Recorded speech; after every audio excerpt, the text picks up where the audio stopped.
My alma mater is books, you know what I'm saying? Like, I was raised in and out of institutions such as Attica, you know what I'm saying?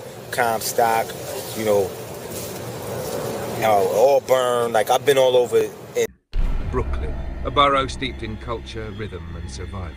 But for some, it's not about survival, it's about domination. That's where this story begins, with a man named Ronald Herron, known on the streets and in the music world as Ra Diggs. A rapper? Yes, but also a gang leader, drug lord, and a man with blood on his hands. In the early 2000s, Herron wasn't just another face in the crowd. He was the face people feared. A leader of the Murderous Mad Dogs, a Bloods-affiliated gang that ruled with violence and intimidation. These weren't petty criminals. This was a machine, moving heroin and cocaine like clockwork, terrorizing Brooklyn neighborhoods and silencing anyone who got in the way. Ra Diggs had power, but he wanted more. He wanted the world to know his name. And so he turned to rap, a medium he used to paint a vivid, brutal picture of his life. When he posted his first videos on YouTube in March 2010, it wasn't just music. It was raw, it was unfiltered, it was a warning. His song Eulogy didn't just speak to the streets, it boasted of the crimes that had cemented his power. Behind the music, the reality was far darker. The Murderous Mad Dogs weren't just dealers, they were killers. 3 murders, cold calculated executions. One victim was gunned down in his own apartment, a stark reminder that Ra Diggs didn't leave loose ends. Another was left to die on the streets, a warning to anyone who dared to cross him. And the third, a rival who didn't stand a chance when Herron decided his time was up. Each murder wasn't just an act of violence, it was a message, a signature, a reminder that Ra Diggs was untouchable. Or so he thought.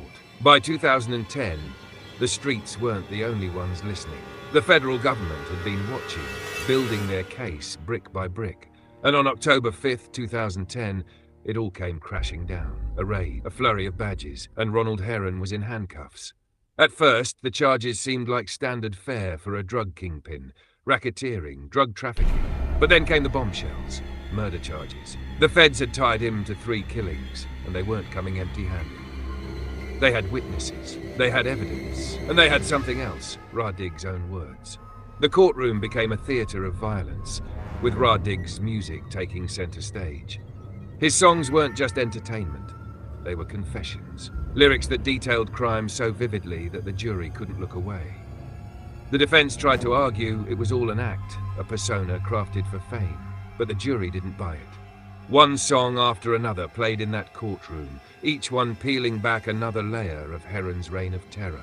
The prosecutor made it clear, Ra Diggs wasn't just a rapper, he was a drug lord, a gang leader, a murderer. June 26th, 2014. The courtroom was silent as the verdict was read, guilty on all 21 federal charges. Racketeering, drug dealing, 3 counts of murder. The sentence? 3 life terms plus 105 years. But Ra Diggs wasn't done. He stood before the judge, defiant to the end. "You can give me 10 life terms," he said. "I'm only going to die once." It was a chilling moment, a final statement from a man who had lived his life with no fear of consequences. The judge wasn't moved. He handed down the sentence, 12 life terms plus the 105 years. Ra Diggs, the self-proclaimed king of the streets, was now a prisoner in America's most secure federal prison, ADX Florence. The appeal and legacy. Even behind bars, Herron didn't stop fighting.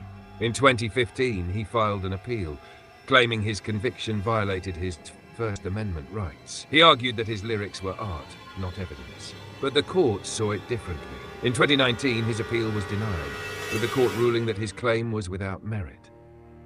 Now, Ra Diggs sits in solitary confinement, his name etched in the history of Brooklyn's streets. To some, he's a cautionary tale, a man who thought he could rule through fear and violence. To others, he's a legend, a symbol of a world where power comes at the highest cost.